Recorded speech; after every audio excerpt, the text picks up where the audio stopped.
परमार और आप देख रहे हैं सिटी न्यूज मुजफ्फरपुर और इसी के साथ मैं आप सभी दर्शकों का बहुत बहुत स्वागत करती हूं।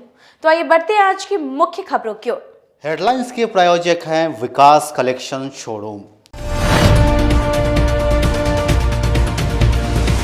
ब्रह्मपुरा थाना के सामने सर्वेश्वर नाथ मंदिर में चोरों ने दान पेटी समेत भगवान के आभूषणों की चोरी की। एलएस कॉलेज के सभागार में होने वाली इंटरमीडिएट परीक्षा को लेकर मजिस्ट्रेट और पुलिस अधिकारियों की ब्रीफिंग की गई। और सरकार द्वारा शराबबंदी को लेकर जारी आदेश प्रति कॉपी को जलाया परिवर्तनकारी शिक्षक संघ। तो ये थी आज की मुख्य खबरें। अब खबरें विस्तार से। शहर में चोरों का आतंक इस कदर फैला है कि आम आदमी को तो छोड़िए, भगवान के मंदिर तक को नहीं छोड़ा। ठंड बढ़ने के साथ जिले में चोरों का उत्पात बढ़ गया है। हर दिन जिले में चोरी की घटनाएं हो रही हैं।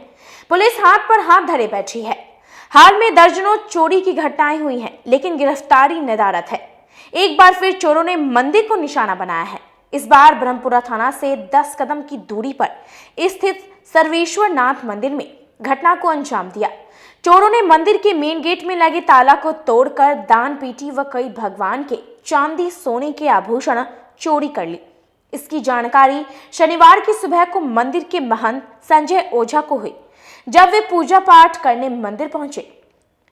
इसकी शिकायत उन्होंने ब्रह्मपुरा थाना से की है। पुलिस मामले की छानबीन में जुट गई है। पुजारी संजय ओझा ने बताया कि शुक्रवार की रात 8 बजे मंदिर का पट बंद कर घर चले गए। सुबह में आए तो पाया कि मेन गेट में लगा ताला टूटा हुआ है। रात चोरों ने चोरी करके मंदिर को लूट लिया। मैंने मंदिर के पूरी संपत्ति ने समाप्त कर दी, तो लूट ही लिया। चोरी ने इसको भीषण डकैती मानिए। क्या क्या हुआ यहाँ चोरी में? मैंने इसमें से भगवती का आभूषण, नाक में के नथिया, दान पात्र का 25-30 रुपया, बर्तन, आरती रानी, घंटी, नाग नागिन सब लेके चला गया। लाखों 1.5 लाख का मंदिर की क्षति है। कितने बजे यह घटना हुआ? ये रात को हुई। कितने बजे हुई? 12 बजे रात के बाद हुई। एमआईटी कॉलेज में होने वाली इंटर परीक्षा को लेकर अपर समर्था ने जिले के तमाम अधिकारियों को ब्रीफिंग करते हुए कई जरूरी निर्देश दिए। एमआईटी कॉलेज के सभागार में शनिवार को बिहार विद्यालय परीक्षा समिति द्वारा आयोजित इंटरमीडिएट वार्षिक परीक्षा 2022 के सफल संचालक को लेकर सभी मजिस्ट्रेट और पुलिस पदाधिकारियों को संयुक्त ब्रीफिंग की गई। बिहार विद्यालय परीक्षा समिति द्वारा आयोजित इंटरमीडिएट वार्षिक परीक्षा 2022 1 से 14 फरवरी तक आयोजित की जानी है। बैठक में अपर समर्था राजेश कुमार ने सभी पदाधिकारियों को कोविड-19 को ध्यान में रखते हुए परीक्षा के सफल और सुरक्षित संचालन को लेकर कई आवश्यक निर्देश दिए। वहीं एसडीओ पूर्वी ज्ञान प्रकाश ने बताया कि सभी प्रतिनियुक्त स्टैटिक दंडाधिकारी, पुलिस पदाधिकारी और पुलिस बल सुबह 8 बजे परीक्षा केंद्र पर पहुंचना सुनिश्चित करेंगे तथा उनकी उपस्थिति के पश्चात ही परीक्षार्थियों को मुख्य प्रवेश द्वार से ससमय प्रवेश कराया जाएगा। स्टैटिक दंडाधिकारी का दायित्व होगा कि परीक्षार्थियों को परीक्षा केंद्र के मुख्य द्वार पर अनिवार्य रूप से जांच कर तथा उनके प्रवेश पत्र को देखकर ही अंदर जाने देंगे। कोई भी परीक्षार्थी प्रवेश पत्र के अलावा कोई भी सामान, mobile phone, Bluetooth, smart watch या अन्य इलेक्ट्रॉनिक गैजेट्स आदि परीक्षा भवन में लेकर प्रवेश नहीं करेंगे। इंटरमीडिएट में परीक्षा को शांतिपूर्ण और निष्पक्ष और कदाचार मुक्त बनाने के लिए सभी केंद्राधीशक, पुलिस पदाधिकारी, स्टैटिक दंडाधिकारी, सुपर जोनल, फ्लाइंग स्क्वाड सभी के साथ आज मीटिंग की गई और यही सभी केंद्राधीश से बताया गया है कि जो हमारा कोविड प्रोटोकॉल है, कोविड प्रोटोकॉल के अनुरूप भी बैठाने की व्यवस्था की जाएगी। 2 बेंच पर 3 विद्यार्थी को बैठाना है, सोशल डिस्टेंसिंग भी मेंटेन करना है, सभी विद्यार्थी मास्क पहन भी रहे हैं, कोविड प्रोटोकॉल का पालन करते हुए। और हम लोग बनाया गया स्टेटिक दंडाधिकारी जितने हैं सभी को निर्देश दिया गया है कि फ्रिस्किंग अच्छी तरह से करने के लिए। अगर हमारा फ्रिस्किंग अगर अच्छा तरह से होता है निश्चित है कि परीक्षा हमारा कदाचार मुक्त और स्वच्छ होगा। ऐसा भी है सर, जो देखा गया है कि विकलांगों के लिए जैसे चुनाव में कोई सुविधा नहीं दी गई थी, तो विकलांगों के लिए क्या सुविधा रहेगी? दिव्यांगों को भी सुविधा दी गई। दिव्यांग का भी जो भी एग्जाम जो उसका होगा उसमें ग्राउंड फ्लोर पर ही रखने की व्यवस्था है। ग्राउंड फ्लोर पर ही एग्जाम लेंगे। और दूसरा है कि अगर उनको किसी को दिव्यांग को अगर राइटर की आवश्यकता है तो वह चूँकि इंटर के कैंडिडेट हैं, तो इसीलिए मैट्रिक का होगा जो राइटर डी साहब के यहाँ से एक प्रोफार्मा है, उसी प्रोफार्मा में आवेदन देंगे तो राइटर की सुविधा भी उनको पता है। ऐसा कोई अगर बच्चा कोविड का अगर इंजेक्शन नहीं लिया है तो ऐसा नहीं ना इसमें जो बैठ नहीं सकता है? कोविड का जो भी इंजेक्शन जो नहीं लिया है ऐसा कुछ इसमें इशू नहीं है जो इंजेक्शन लिया हो? अभी तो यही अनुरोध है क्योंकि बीमारी जो फैल रहा है तो अभी टाइम है जी सर। कोविड का जो है कि अभी 2 दिन बचा हुआ है, हम लोग से यही अनुरोध है जी। निश्चित रूप से अपना टीका लें। शराबबंदी कानून को सफल बनाने को लेकर शिक्षा विभाग द्वारा जारी आदेश पर जिले के शिक्षकों ने अपनी अलग अलग प्रतिक्रिया दी। बिहार सरकार के शिक्षक अब पाठशाला के साथ साथ मधुशाला का भी ख्याल रखेंगे। गांव के शराबियों और धंधेबाजों को चिन्हित कर उनकी सूचना मद निषेध विभाग तक पहुंचाएंगे। शिक्षा विभाग के इस आदेश को मुजफ्फरपुर के शिक्षकों ने बताया कि सरकार को इस पर पुनः विचार करना चाहिए। दरअसल कल यानी शुक्रवार को बिहार सरकार के अपर मुख्य सचिव संजय कुमार शिक्षा विभाग द्वारा एक पत्र जारी किया गया है। इस पत्र में बिहार के शिक्षकों पर यह नई जिम्मेदारी सौंपी गई है कि शिक्षक स्कूल के बाद गांव के शराबियों और धंधेबाजों को चिन्हित कर इसकी सूचना मद निषेध विभाग को व्हाट्सएप के माध्यम से देंगे। देखते ही देखते सरकार का यह पत्र सोशल मीडिया पर वायरल हो गया है और लोग इस आदेश का मजाक उड़ाने लगे। मुजफ्फरपुर के शिक्षकों ने इसे आदेश को तुगलकी फरमान के साथ शिक्षकों की सुरक्षा और सम्मान पर खतरा बताया है। बिहार में शराबबंदी को सफल बनाने के लिए अब नई जिम्मेवारी बिहार के सरकारी स्कूल के शिक्षकों को दी गई है और मेरे साथ स्कूल के शिक्षक हैं। शिक्षा विभाग के जो अपर सचिव है संजय कुमार, उनके द्वारा निर्देश जारी किया गया, लेटर भी जारी किया गया है कि बिहार में अब सरकारी स्कूल के शिक्षक और प्राचार्य जो है वो शराबबंदी को सफल बनाएंगे। आप क्या कहेंगे इस पर? ये अभी जो फ़िलहाल में अभी तुरंत जो लेटर जारी हुआ है, शिक्षकों को एक नई जिम्मेदारी सौंपी गई है, ये पूरी तरह से ये बात साबित करती है कि बिहार में शराबबंदी फेल्योर हो चुकी है। क्योंकि जो पुलिस की जो लॉ एंड ऑर्डर है और पुलिस की अपनी मुखबिरी की सिस्टम है, तो कहीं ना कहीं ये पूरी तरह से फेल हो गया। तभी तो ये जिम्मेदारी शिक्षकों को सौंपी जा रही है। ये अपने जिम्मेदारी को तय नहीं करके दूसरे के ऊपर जिम्मेदारी थोपना हुआ। शिक्षकों की जो जिम्मेदारी है, अगर हमारा काम पढ़ाना है, हम नहीं पढ़ाएं और आज पुलिस विभाग के किसी महकमे के ऑफिसर को दे दिया जाए कि आप क्लास में जाकर के पढ़ाइए, तो क्या ये आपके नज़र में सही होगा? बिल्कुल नहीं होगा। और कौन कहता है कि जानकारी किसी को नहीं है? जानकारी सबको है। पुलिस महकमे को जानकारी होती है कि कहाँ क्या कार्यक्रम हो रहा है। हमने तो लिखित तौर पर आवेदन दिया हुआ है मिठनपुरा थाना में कि यहाँ पर शराब जिला स्कूल कैंपस में लोग आकर के अक्सर शराब पीते हैं, स्मैक पीते हैं, दारू गांजा पीते हैं, लेकिन उस पर आज तक कोई कार्रवाई नहीं हुई। यानी आप मानते हैं कि बिहार में शराबबंदी पूरी तरह से विफल है? शराबबंदी अच्छी चीज़ है, शराबबंदी अच्छी चीज़ है, बिल्कुल होना चाहिए, शराबबंदी होना चाहिए, लेकिन इसको जो इम्प्लीमेंट करने वाले जो तंत्र हैं वो पूरी तरह से फेल्योर हैं, क्योंकि उन्हीं के कुछ पदाधिकारी उसमें शामिल हैं। सरकार के पास पुलिस प्रशासन है, उत्पाद विभाग है, उसके अलावा खुफिया तंत्र है, आखिर क्यों शिक्षकों के कंधे पर ये जवाबदेही रखी? निश्चित तौर पर कहीं ना कहीं वो अपने जिम्मेदारी में सफल नहीं हो पाए, क्योंकि शिक्षक सबसे निर्बल है। जो कानून पास कर देंगे, जो नियम दे देंगे, जो बात कह देंगे, शिक्षक को उसको मजबूरी में फॉलो करना है। इसलिए शिक्षक को रोज़ नित नए नियम लगाए जा रहे हैं, नई जिम्मेदारी सौंपी जा रही है और जो जिम्मेदारी होनी चाहिए थी उस पर बात नहीं हो रही है। क्लास में हमको पढ़ाना चाहिए, बच्चों को नियमित आना चाहिए, इस पर बहुत ज़्यादा बात नहीं है। क्या लग रहा है सरकार को पुनः विचार करना? निश्चित तौर पर सरकार को एक बार फिर से इस आदेश पर विचार करना चाहिए और शराबबंदी जो है उस पर भी विचार करना चाहिए। शराबबंदी को नए तरीके से लागू किया जाना चाहिए, जिससे कि शराब जो पीते हैं निश्चित तौर पर वो पनिश्ड हों और वो जेल में जाएं और शराबबंदी पूरी अच्छी तरह से बिहार में लागू हो सके। स्पष्ट सोच है कि ये काम तो एक शिक्षक का नहीं है, शिक्षा एक व्यापक काम है और एक शिक्षक जब शिक्षा देता है तो वह एक चिंतन की लंबी प्रक्रिया की उपज होती है। ये काम एक शिक्षा कर्मी का हो सकता है और अभी जो स्थिति चल रही है उसमें सरकार की शायद यह स्पष्ट समझ है कि शिक्षक तो ये है नहीं, शिक्षा का कोई कार्य कर नहीं रहे हैं। विद्यालय में बच्चे नहीं हैं। विद्यालय जितने भी इंस्टीट्यूशंस थे स्थापित, वो सब एक तरह से अपनी महिमा खो रहे हैं, उनकी गरिमा समाप्त हो रही है। साथी ने जो कहा है वही प्रतिक्रिया है। जैसे सरकार के द्वारा नया जो गाइडलाइन जारी किया गया है, सुरक्षा को ध्यान में नहीं रखा गया है, सिर्फ आदेश दिया गया है। तो सरकार हमेशा से ऐसा ही करती आई है। सरकार सिर्फ काम लेना जानती है और काम अपने कर्मी के सुरक्षा और उसकी अपनी जिम्मेदारियों के प्रति सरकार हमेशा उदासीन रहती है। आपके साथ ही शिक्षक ने एक सवाल खड़ा किया है कि आपको शराबबंदी वाली ड्यूटी में लगाई गई है, लेकिन जिस स्कूल में आप शिक्षक हैं उस स्कूल में स्मैकियर का, नशेड़ियों का जमावड़ा लगा रहता है और पुलिस प्रशासन आपका नहीं सुनता है।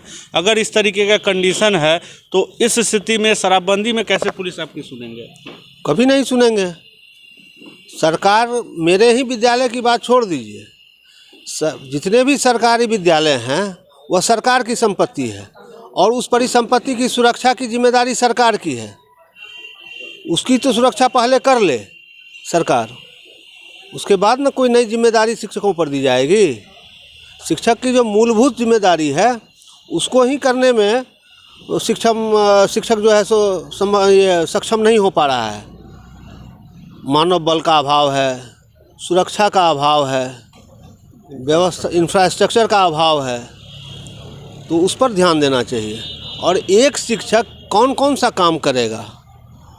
वह स्वच्छ भारत अभियान की जिम्मेदारी निभाएगा, बाहर में शौच करने वालों के लिए सीटी बजाएगा, कि शराबियों की धरपकड़ में मुखबिरी करेगा, कौन कौन सा काम करेगा? शिक्षकों का काम सिर्फ इतना ही है। मैं पहले भी कह चुका हूँ कि शिक्षण कार्य एवं सामाजिक कुरीतियों के विरुद्ध जागरूकता अभियान में उनका सहयोग लेना चाहिए। आप क्या मानते हैं बिहार में कितनी सफल है शराबबंदी?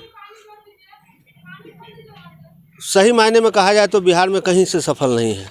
जब शराब यहाँ मिल ही रहा है, अगर सफल होता तो सरकार को ये नई जिम्मेदारी शिक्षकों पर देने की ज़रूरत नहीं पड़ती।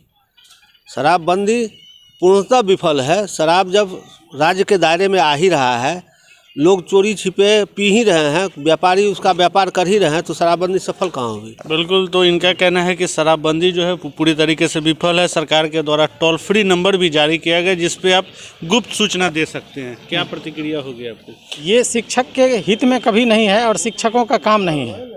ये शिक्षक का काम कतई नहीं है, लेकिन अब सरकार के द्वारा ज़बरदस्ती थोपा जा रहा है तो उससे क्या कहेगा। हम लोग कितना बार स्कूल प्रशासन के तरफ से, जिला स्कूल के तरफ से लिख करके थाना में दिया है हम लोगों ने, एक बार भी पुलिस नहीं आती है खोजने कि कौन लोग क्या कर रहे हैं 4 बजे के बाद।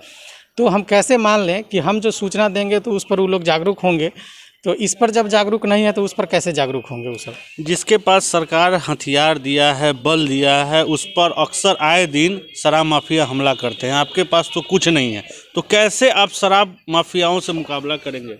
हम लोग मुकाबला क्या, हम लोग कलम के आदमी हैं, कलम विद्यार्थियों को पढ़ाने के लिए हैं, तो हम लोग मुकाबला करने के लिए नहीं है। अब जान माल की दाव पर लगा करके हम लोग ये काम नहीं कर सकते हैं। हम लोग अपने संगठन से कहेंगे, सरकार से भी हम कहना चाहते हैं कि हम लोग को इस काम में नहीं लपेटा जाए।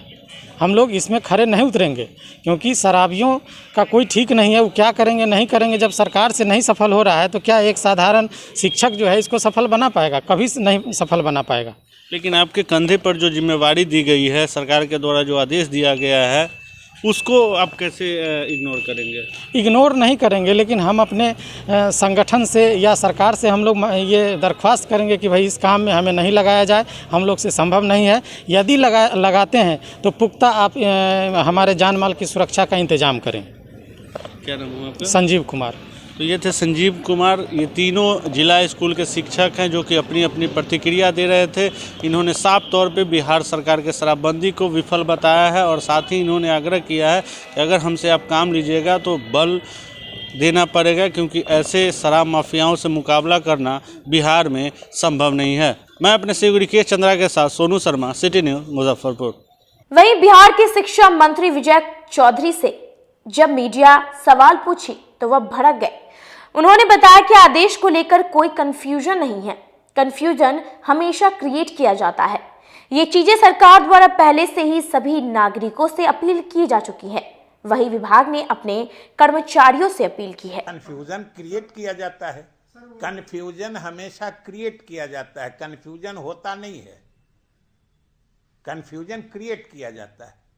और इसमें कोई कन्फ्यूजन नहीं है कि ये चीज़ें सरकार के तरफ से पहले सभी नागरिकों से अपील की जा चुकी थी।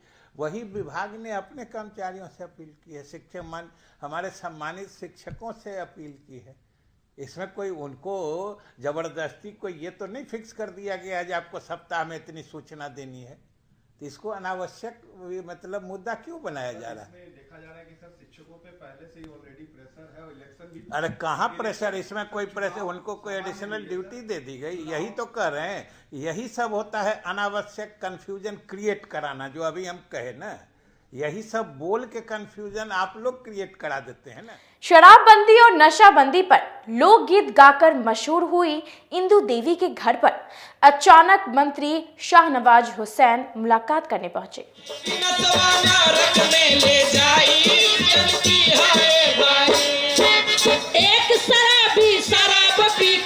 बिहार के मुख्यमंत्री नीतीश कुमार के समाज सुधार अभियान के दौरान शराबबंदी और नशाबंदी पर अपनी एक लोकगीत से मशहूर हुई लोक गायिका इंदु देवी शुक्रवार को उस समय अवाक रह गई जब जिले के सकड़ी में उनके घर पर बिहार के उद्योग मंत्री सैयद शाहनवाज हुसैन ने अचानक दस्तक दी और उनसे मुलाकात की।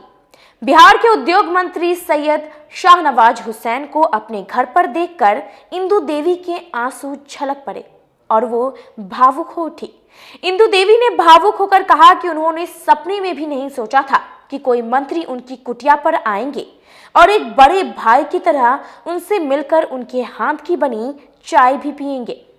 उद्योग मंत्री सैयद शाहनवाज हुसैन ने कहा कि शराबबंदी और नशाबंदी अभियान से राष्ट्रपिता महात्मा गांधी जी का स्वच्छ समाज का सपना साकार हो रहा है और लोक गायिका इंदु देवी अपने गीत से समाज में जागरूकता फैलाकर नए बिहार के निर्माण में बड़ी भूमिका निभा रही हैं।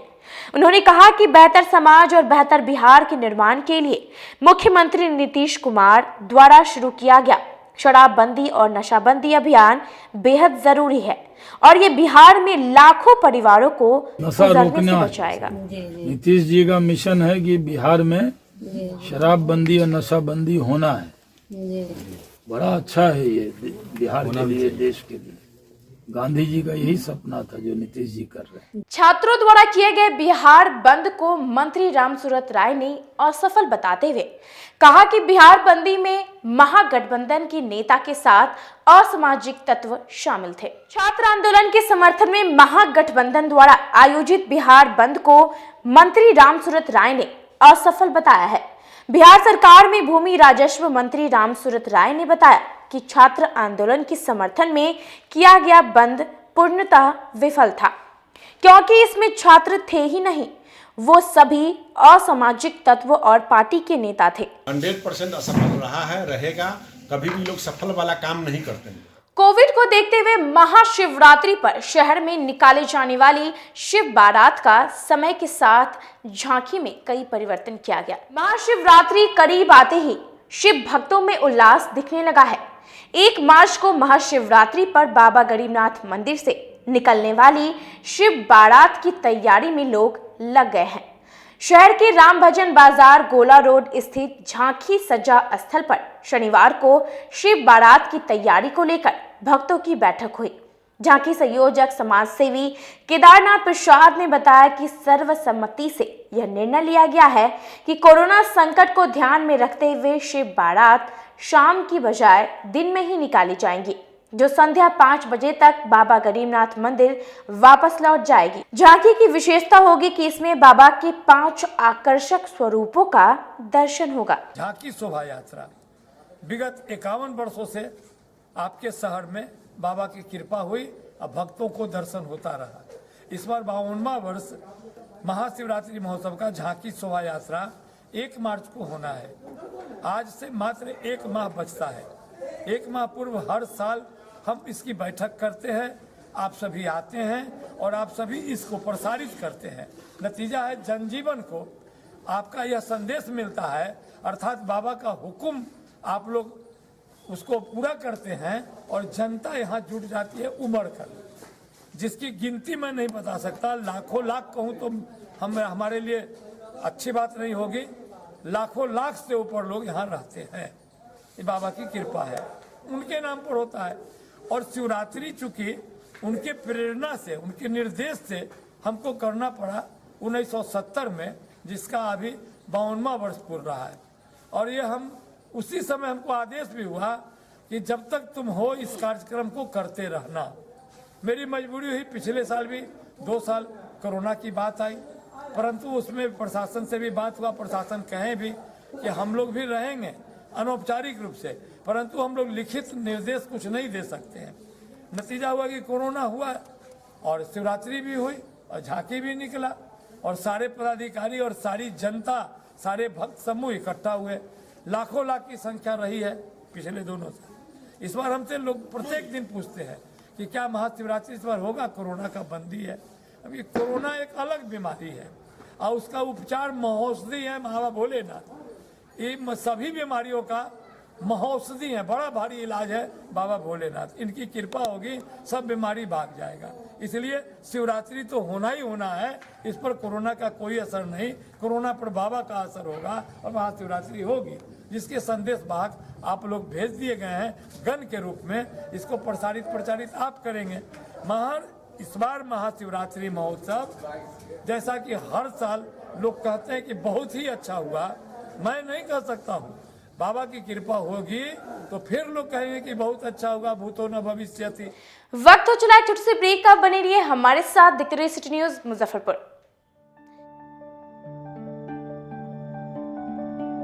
हर इंसान की ख्वाहिश होती है एक सुंदर सा घर हो, वह भी अपना।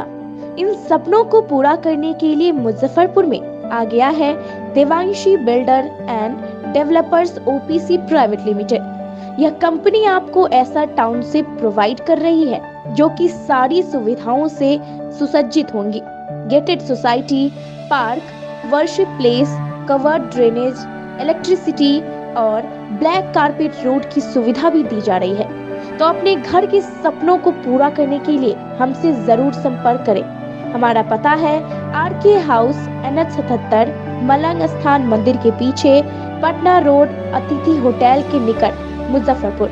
हमारा कॉन्टैक्ट नंबर है 9031800212 और 9031800213। This is our company Devanshi Builders and I am the business development manager of this company. हमारी कंपनी नोएडा की बेस्ड कंपनी है जो कि यहाँ पे मुजफ्फरपुर लोकेशन में first mega township project run कर रही है, जिसमें कि आपको डिफरेंट फैसिलिटीज़ प्रोवाइड की जा रही है। Gated society, park, temple, pitch road, along with that park and temple, ये सारी फैसिलिटीज़ आपको प्रोवाइड की जाएंगी हमारे प्लॉट पे।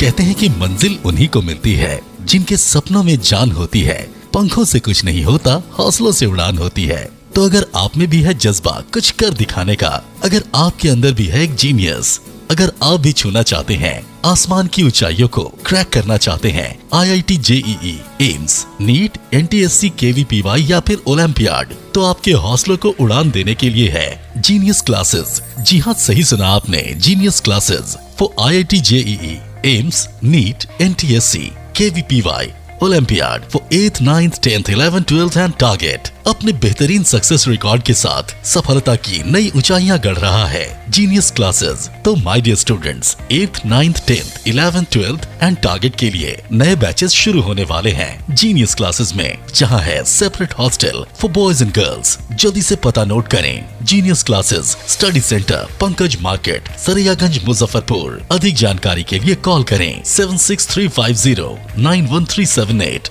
या फिर 763509137 या फिर आप कॉल कर सकते हैं 76350913996 या 9006911690 पर या फिर 9128482268। Genius Classes. For more information, visit our website www.geniusclasses.in or email us on info@geniusclasses.in. Registrations are open.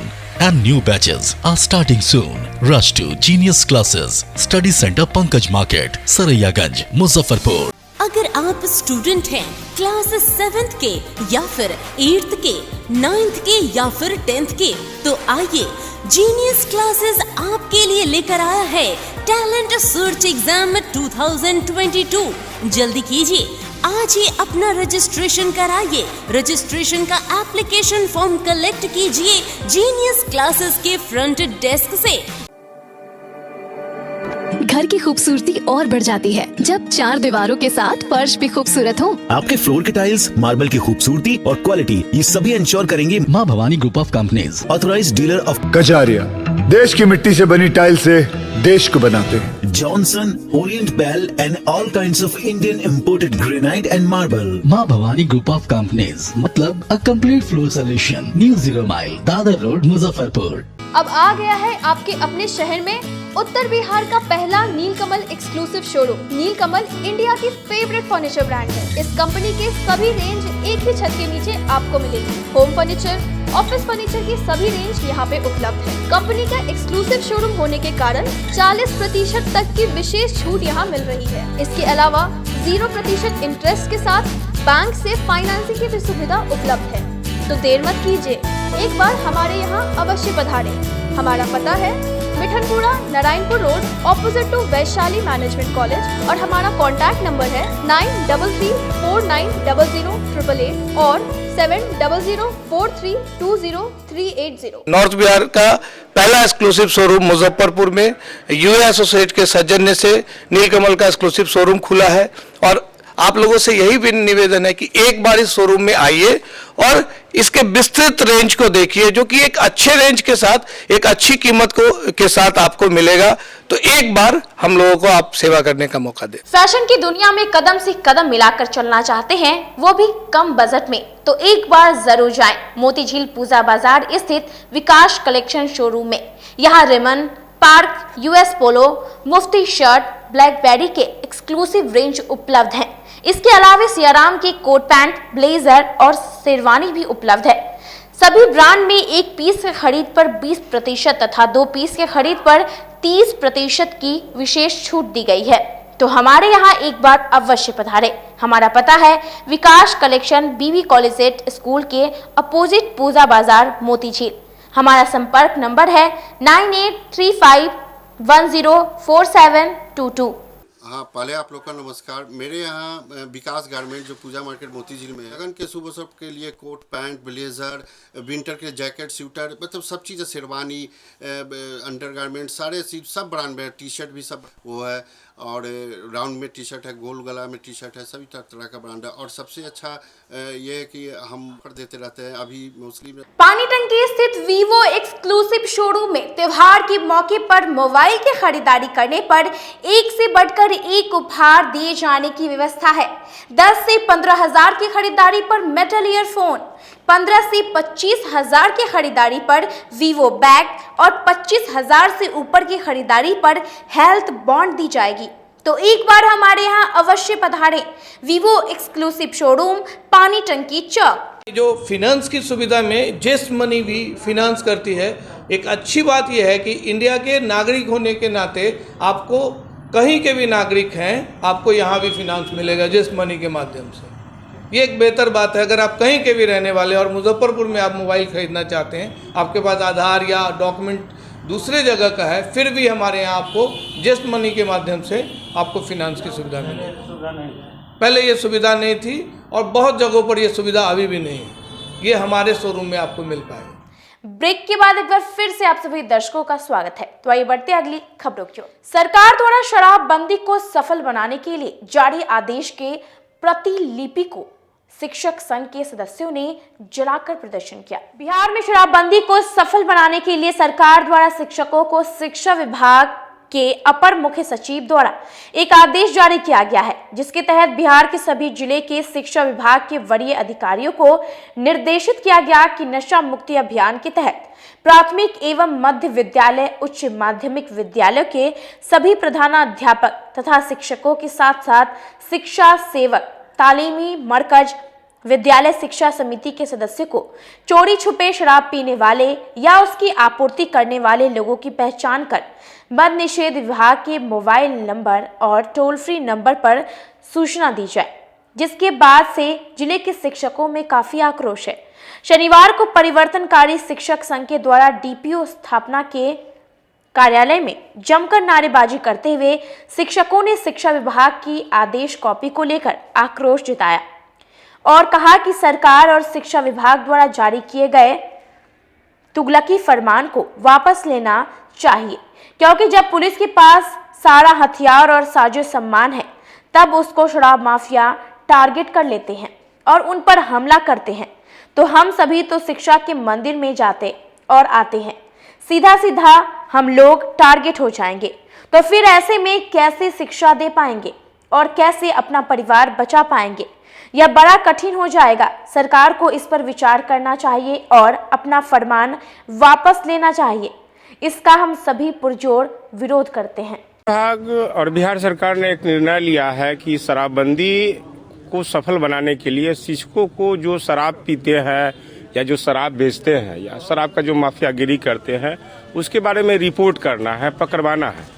तो हम बिहार सरकार और शिक्षा विभाग से आग्रह करते हैं कि जब पुलिस का राइफल फेल हो गया, पुलिस का शस्त्र फेल हो गया, पुलिस का डंडा फेल हो गया, तो आप शिक्षक को लगा रहे हैं। आप समझ लीजिए कि इसमें बिहार के जितने भी 4,17,000 शिक्षक हैं उसमें मरमाहत हो जाएंगे। वो डायरेक्ट जो है कि माफियाओं के नजर पे आ जाएंगे और गोली का शिकार होंगे। तो इसका जिम्मेवार कौन लेगा? शिक्षा विभाग लेगा या फिर बिहार सरकार लेगी? इसको जो है कि यह तुगलकी फरमान को वापस लीजिए। गांव के अंदर जो माफिया पकड़ाएंगे और लोगों को समझ में आएगा कि शिक्षक ने पकड़वाया है, डायरेक्ट शिक्षक गोली के शिकार होंगे। तो शिक्षकों का तनख्वाह कम है और आप काम जो है कभी चौकीदार का लेते हैं, कभी नगर निगम का लेते हैं, आज आप सिपाही का लेने लगे। आप एक ही काम लीजिए ना, शिक्षा देने का और लेने का काम लीजिए। हम लोग शिक्षा देने और लेने में सक्षम है और बेहतरीन शिक्षा के क्षेत्र में काम करेंगे। स्मार्ट सिटी के तहत निर्माण कंपनियों द्वारा शहर में मनमाने तरीके से कार्य किया जा रहा है, जिससे शहरवासियों को काफी परेशानी हो रही है। शहर में स्मार्ट सिटी के तहत चल रहे प्रोजेक्ट ने शहरवासियों को मुसीबत में डाल दिया है। निर्माण एजेंसियों की मनमानी से बाजार में हर कदम पर खतरा है। गड्ढों और नुकीले सरिया से किसी तरह बच गए तो सड़कों पर बिछी गाद से बचना मुश्किल है। निर्माण एजेंसियों ने प्रशासनिक स्तर पर दिए गए निर्देशों को पूरी तरह से नजरअंदाज कर दिया है। बैरिकेडिंग की हिदायत के बाद भी पालन नहीं हो रहा है। शहर में हर जगह जरा सी असावधानी से लोग गिरकर घायल हो सकते हैं। बैरिया रोड से लक्ष्मी चौक के बीच निर्माण कार्य चल रहा है, लेकिन कार्य में धीमी गति होने से आम लोग काफी परेशान हैं। नाले के पानी सड़क पर छोड़ा जा रहा है। बड़ी गाड़ियां रोज फंस रही हैं। 2 पहिया वाहन सवार रोज गिरकर घायल हो रहे हैं, लेकिन बगैर मापदंड का पालन किए काम चल रहा है। वहीं स्थानीयों का कहना है कि शहर में स्मार्ट सिटी का काम में हो रही लापरवाही से आम जीवन अस्त व्यस्त हो गया है। कार्य में लापरवाही और धीमी गति होने से बड़ी दुर्घटना की भी संभावना दिखाई पड़ रही है। कि औद्योगिक राजधानी है और जिस हिसाब से स्मार्ट सिटी की प्रोजेक्ट यहाँ मुजफ्फरपुर में आई, उस गति से यहाँ काम नहीं हो रहा है। आप शहर के चारों ओर किधर भी जाएं उधर कोई गड्ढा खाना जरूर मिल जाएगा, नाला खाना जरूर मिल जाएगा। स्मार्ट सिटी का कार्यक्रम जो चल रहा है वो तो बहुत अच्छा है, लेकिन एक परेशानी ये भी हो रही है कि जो भी इस सड़क से लोग गुजर रहे हैं, ऐसी स्थिति हो गई 6 महीना से गड्ढा खोद कर रखा गया हुआ है, लेकिन इस पर कोई ध्यान नहीं दिया जा रहा है। न मंत्री का, न विधायक का, न नगर निगम का ध्यान दिया जा रहा है। ये रोड जर्जर हो चुकी है। रोड बनने को है लेकिन तोड़ के छोड़ दिया गया है, लेकिन इस पर ध्यान नहीं दिया जा रहा। आए दिन बहुत लोग यहाँ पर गिर रहे, चोटिल हो रहे, एक्सीडेंट हो रही है। बहुत लोग यहाँ पर मतलब कि परेशानी हो रही, लोगों को आवागमन करने में परेशानी हो रही है। ये जो रोड जाती है मोतिहारी पूर्वी चंपारण की ओर जाती है, बेतिया जाती है, नेपाल तक ये रोड जाती है, लेकिन इस रोड की यह दशा है कि लोग इस पर ध्यान नहीं दे रहे हैं। और ये मुख्य सड़क जो शहर की ओर जोड़ती है, फिर भी लोग इस पर ध्यान नहीं दे रहे हैं। केंद्रीय स्वास्थ्य विभाग की 2 सदस्यीय टीम सदर अस्पताल में निरीक्षण के लिए पहुंची। इस दौरान सिविल सर्जन को कई जरूरी निर्देश दिए गए। सदर अस्पताल में शनिवार को आधुनिक सुविधा युक्त मातृ शिशु सदन की सुविधा के आकलन करने आए परिवार कल्याण मंत्रालय से जुड़े राष्ट्रीय स्वास्थ्य प्रणाली संसाधन केंद्र के कंसल्टेंट डॉक्टर इनामुल कंबल खोखर ने यहां की कुव्यवस्था पर नाराजगी जताया। निरीक्षण के समय civil surgeon doctor Vinay Kumar Sharma अपनी पूरी टीम के साथ उपस्थित रहे। सीएस ने भी सदर अस्पताल प्रबंधक को हिदायत दिया कि निजी अस्पताल से यहां पर ज्यादा सुविधा रहने के बावजूद प्रसव कम होना चिंता की बात है। यहां पर जो कमी है उसको अविलंब दूर किया जाए। लक्ष्य सर्टिफिकेशन कराना है हॉस्पिटल का। लक्ष्य का एक प्रोटोकॉल है कि इतनी सारी सुविधाएं होनी चाहिए, ओटी होना चाहिए, इस तरह से होना चाहिए, ये सब सुविधा होनी चाहिए, ये सारा प्रोटोकॉल का पालन होना चाहिए। तो वही टीम देखने आई थी, उसको असेस कर रही है और अगर उसमें कुछ कमी नज़र आएगी तो फिर हम लोगों को बतलाएगी और उसके अनुसार फिर हम लोग उसको फुलफिल करेंगे उस कमी को। उसका फिर दोबारा टीम आएगी। पहले ये टीम जब सर्टिफाइड हो जाएगी कि हाँ पूरी तरह से सारा चीज़ पूरा हो गया है तो एक सेंट्रल टीम आती है, वो जांच करके फिर लक्ष्य का सर्टिफिकेशन देती है। विश्व कुष्ठ रोग निवारण दिवस पर सिविल सर्जन ने जिले के लोगों को संदेश देते हुए कार्यक्रम की शुरुआत की। राष्ट्रपिता महात्मा गांधी की पुण्यतिथि पर हर साल 30 जनवरी को विश्व कुष्ठ रोग निवारण दिवस मनाया जाता है। इस दिवस के द्वारा कुष्ठ रोग के बारे में लोग जाने और मिथकों को छोड़ समय रहते उसका उपचार कर सके, इसलिए राज्य स्वास्थ्य समिति की ओर से 30 जनवरी से 13 फरवरी तक स्पर्श कुष्ठ जागरूकता अभियान शुरू किया जाएगा। Civil surgeon doctor Vinay Kumar Sharma ने बताया कि जिलाधिकारी के संदेश के साथ इस कार्यक्रम का आगाज किया जाएगा। पिता महात्मा गांधी जी ने कुष्ठ रोगियों की बहुत सेवा की थी और लोगों को प्रेरणा दी थी कि कुष्ठ रोगी भी जो है हमारे समाज का ही अंग है, उनकी देखभाल होनी चाहिए और इसलिए उनके पुण्यतिथि को कुष्ठ दिवस के रूप में मनाया जाता है। उससे हम लोग 15 दिन का एक प्रोग्राम स्टार्ट कर रहे हैं। पहले तो सारे लोग प्रतिज्ञा लेंगे, शपथ लेंगे कि कुष्ठ रोगियों के साथ हम लोग कोई भेदभाव नहीं करेंगे, वो हमारे समाज के अंग हैं और कुष्ठ रोग पूरी तरह से ठीक हो जाता है, उसकी दवा पूरी तरह से उपलब्ध है और मुफ्त में दी जाती है और 15 दिन का स्पेशल विशेष जागरूकता अभियान इसके लिए हम लोग चलाएंगे। अस्पताल में भी इसका इलाज वगैरह? बिल्कुल, सभी अस्पताल में, सभी प्राथमिक स्वास्थ्य केंद्र में इसका इलाज है, उसकी दवा उपलब्ध है, कहीं भी जाने पर दवा मिल जाती है। इसके अलावा अगर किसी की विकलांगता है पैरों में तो हम लोग उसके लिए MCR चप्पल देते हैं जो कि बाहर से कठोर होता है क्योंकि कांटा वगैरह उसमें ना गिरे और भीतर से एकदम मुलायम होता है ताकि पैर पर कोई प्रेशर ना पड़े। वो हम लोग फ्री देते हैं, साल में 2 बार देते हैं। दुर्गापुरी कॉलोनी के निजी आवास पर ग्लोबल कायस्थ कॉन्फ्रेंस की बैठक की गई। ग्लोबल कायस्थ कॉन्फ्रेंस जिला इकाई की बैठक BMP 6 दुर्गापुरी रोड नंबर 3 जिला अध्यक्ष डॉक्टर रविशंकर चैनपुरी की अध्यक्षता में आयोजित की गई। बैठक में जिला अध्यक्ष ने कहा कि 1 फरवरी से 7 फरवरी तक GKC का स्थापना दिवस पूरे 1 सप्ताह मनाया जाएगा। फरवरी को गरीबों के बीच कंबल का वितरण किया जाएगा।